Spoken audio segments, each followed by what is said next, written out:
الحمدللہ والصلاة والسلام علی رسول اللہ وعلی آلہ وصحبہ اجمعین، اما بعد، رب اشرح لی صدری ویسر لی امری واحلل عقدۃ من لسانی یفقہوا قولی، رب زدنی علما، اعوذ باللہ السمیع العلیم من الشیطان الرجیم من ہمزہ ونفخہ ونفثہ، بسم اللہ الرحمن الرحیم۔ میرے پیارے بھائیو، اسلام میں فرقہ بندی کی سخت ممانعت ہے، چنانچہ اللہ تعالیٰ کا ارشاد ہے وَاعْتَصِمُوا بِحَبْلِ اللَّهِ جَمِيعًا وَلَا تَفَرَّقُوا، اور سب مل کر اللہ کی رسی کو مضبوطی سے پکڑ لو اور فرقوں میں نہ پڑو۔ اس آیت سے معلوم ہوا کہ سب لوگ اگر مل کر اللہ کی رسی یعنی قرآن و حدیث کو مضبوطی سے تھام لیں تو فرقہ بندی کی لعنت سے ان کو ہمیشہ کے لیے نجات مل جائے گی۔ لیکن مقام افسوس ہے کہ اس امت میں بھی ایسے لوگ پیدا ہوتے رہے ہیں جو ضد اور ہٹ دھرمی کی وجہ سے امت مسلمہ کو ٹکڑیوں میں تقسیم کر دینے کا سبب بنے ہیں۔ قرآن کریم کے مطالعے سے معلوم ہوتا ہے کہ جو شخص نفسانی خواہشات کو چھوڑ کر صرف قرآن و حدیث کی پیروی کرے تو اس نے صراط مستقیم اور منزل مقصود کو پا لیا۔ اللہ تعالیٰ اس امت کو امت وحدہ دیکھنا چاہتا ہے، لیکن لوگ اس امت کو ٹکڑے ٹکڑے کرنے کے در پہ ہیں۔ اللہ تعالیٰ کا ارشاد ہے اِنَّ هَذِهِ أُمَّتُكُمْ أُمَّةً وَاحِدَةً وَأَنَا رَبُّكُمْ فَاعْبُدُونِ وَتَقَطَّعُوا أَمْرَهُمْ بَيْنَهُمْ كُلٌّ إِلَيْنَا رَاجِعُونَ۔ یہ تمہاری امت حقیقت میں ایک ہی امت ہے اور میں تمہارا رب ہوں، بس تم میری ہی عبادت کرو۔ مگر لوگوں نے آپس میں دین کو ٹکڑے ٹکڑے کر لیا، سب لوگ ہماری طرف ہی پلٹنے والے ہیں۔ دوسرے مقام پر اللہ تعالیٰ کا ارشاد ہے ان الذین فرقوا دینہم وکانوا شیعا لست منہم فی شیء انما امرہم الی اللہ ثم ینبئہم بما کانوا یفعلون۔ جن لوگوں نے اپنے دین کو ٹکڑے ٹکڑے کر دیا اور فرقہ فرقہ بن گئے، ان سے تمہارا کوئی تعلق نہیں، ان کا معاملہ تو بس اللہ کے سپرد ہے، وہی ان کو بتائے گا جو کچھ وہ کرتے رہے تھے۔ اختلافات اور فرقہ بندیوں کی تعویل تاریخ سے واضح طور پر ثابت ہوتا ہے کہ اگر امت مسلمہ کو بھی اس فرقہ بندی سے دور رہنا ہے تو اسے قرآن و حدیث کو مضبوطی سے تھامنا ہوگا۔ یاد رکھیے کہ اتحاد و اتفاق میں برکت ہے، جبکہ اختلاف و انتشار اور فرقہ بندی اس امت کے لیے لعنت اور ذلت کا سبب ہے، اور ایسا کرنے والوں کے لیے آخرت میں ذلت کا عذاب موجود ہے۔ مذکورہ آیت میں جن لوگوں کا ذکر کیا گیا ہے ان سے بدعتی فرقے اور اصحاب الہوا یعنی خواہشات کی پیروی کرنے والے لوگ مراد ہیں۔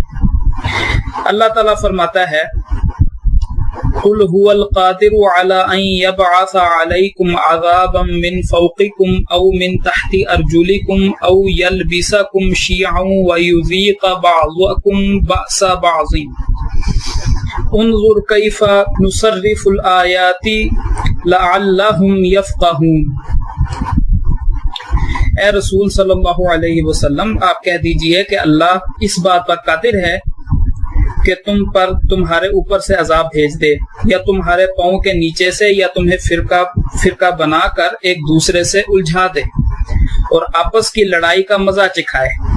اے رسول صلی اللہ علیہ وسلم، آپ دیکھیے ہم کس کس طرح بدل بدل کر اپنی آیات کو بیان کرتے ہیں تاکہ یہ لوگ سمجھ جائیں۔ میرے پیارے بھائیو، فرقہ بندی کی تاریخ دیکھ لیجئے، یہی چیز نمایاں طور پر سامنے نظر آئے گی کہ جب جب شخصیات کے نام پر مختلف جماعتیں، گروہ، ٹولیاں مارز وجود میں آئے تو اطاعت اور عقیدت کے مرکز و محور تبدیل ہو گئے۔ اپنی اپنی شخصیات اور ان کے اقوال و افکار اولین حیثیت کے اور اللہ اور اس کے رسول کے فرمودات ثانوی حیثیت کے حامل قرار پائے، اور یہیں سے امت مسلمہ کے افتراق کے المیہ کا آغاز ہوا، جو دن بدن بڑھتا ہی چلا گیا اور نہایت مستحکم ہو گیا۔ فتنے کے موجودہ دور میں ہر مقام پر نئی نئی جماعتیں مارز وجود میں آ رہی ہیں۔ اگر جماعت سازی قرآن و حدیث سے ثابت ہوتی تو یہ ایک مستحسن عمل ہوتا، لیکن معاملہ اس کے برعکس ہے۔ یہی وجہ ہے کہ ہر روز نئے نئے فرقوں کا اضافہ ہوتا چلا جا رہا ہے۔ ہم قرآن و حدیث کے محکم دلائل کی روشنی میں اس بات کو سمجھ چکے ہیں کہ حزبیت ایک خلاف شرعی عمل اور تمام مفاسد کی جڑ ہے۔ حزبیت اور گروہ بندی اسلام کے خلاف ایک خطرناک سازش سے کم نہیں۔ ایسی جماعتیں عصبیت کا شکار ہو جاتی ہیں اور ان کے ہاں محبت کی بنیاد جماعتی عصبیت ہوتی ہے، اور لوگوں کو بھی صرف جماعتی عصبیت کے ترازو میں تولا جاتا ہے، اور جو شخص امیر کا جس قدر فرما بردار ہوتا ہے اسے اس کے فرما برداری کے مطابق ہی جماعت میں مقام ملتا ہے۔ حالانکہ ان امراء کی اطاعت نہ فرض ہے، نہ سنت، نہ مستحب، اس لیے یہ گروہ اور فرقے اللہ تعالیٰ کی توحید کے مقابلے میں بت ہیں۔ چنانچہ آج جو کام ہو رہا ہے وہ تنظیم کی خاطر ہے، اللہ کی رضا کی خاطر نہیں۔ الا من رحم ربک۔ افتراق کا سبب دو چیزیں ہیں، عہدے کی محبت یا مال کی محبت۔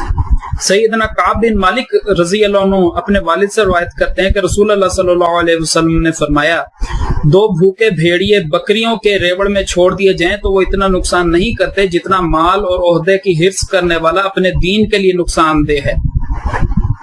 جتنا مال اور عہدے کی حرص کرنے والا اپنے دین کے لیے نقصان دہ ہے۔ اگر مال اور عہدے کی محبت کی بجائے اللہ کا خوف ہوگا تو تنظیمیں نہیں بن سکتی۔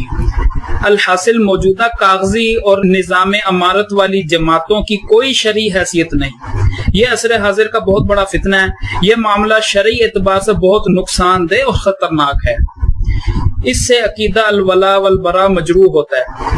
جس طرح حنفیت، شافعیت، مالکیت اور حنبلیت امت کو تقسیم کر رہی ہیں، اسی طرح حزبیت کے بھی اہل علم نے متعدد نقصانات بیان کیے ہیں۔